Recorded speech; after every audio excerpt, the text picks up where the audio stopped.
لبیک یا سیدی یا خاتم النبیین۔ ایک دوست آئے ہیں، یہ پیشہ ور ڈرائیور ہیں، اور مختصر اپنا بتائیے کہ عمرے پر آپ جو آئے ہیں، آپ کو ٹکٹ کیسے ملا اور سبب کیسے بنے، خود ان کی زبانی سنیں۔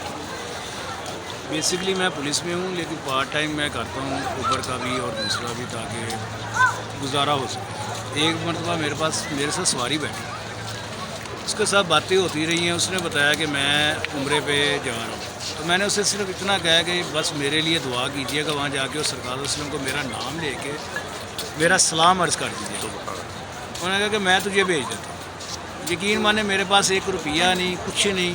انہوں نے مجھے میرا سارا خرچہ انہوں نے کیا۔ اللہ تعالیٰ انہیں صحت تندرستی عطا فرمائے، اللہ تبارک تعالیٰ انہیں ایمان والی سلامتی والی زندگی عطا فرمائے۔ آمین آمین۔ ابھی ہم یہاں پر پیسوں کی نہیں، یہاں پر پیسوں کی ضرورت نہیں پڑتی، یہاں پر صرف چاہت دیکھی جاتی ہے۔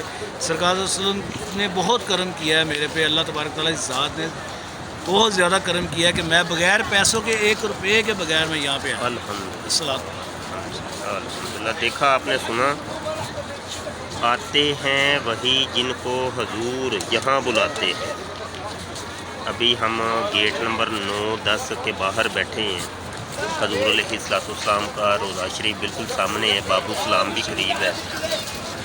ویسے تو یہ پیشہ سے پولیس پیشے سے تعلق رکھتے ہیں، پولیس مین ہیں، لیکن اوبر گاڑی بھی چلاتے ہیں رات کو بچوں کے لیے۔ تو کس طریقے سے ان کا یہاں پہ بلاوا ہوا، سبحان اللہ۔ یہ ہے اصل میں نصیب کی بات۔ یہاں پیسوں کے معاملے نہیں دیکھے جاتے، یہاں پہ دلوں کو دیکھا جاتا ہے۔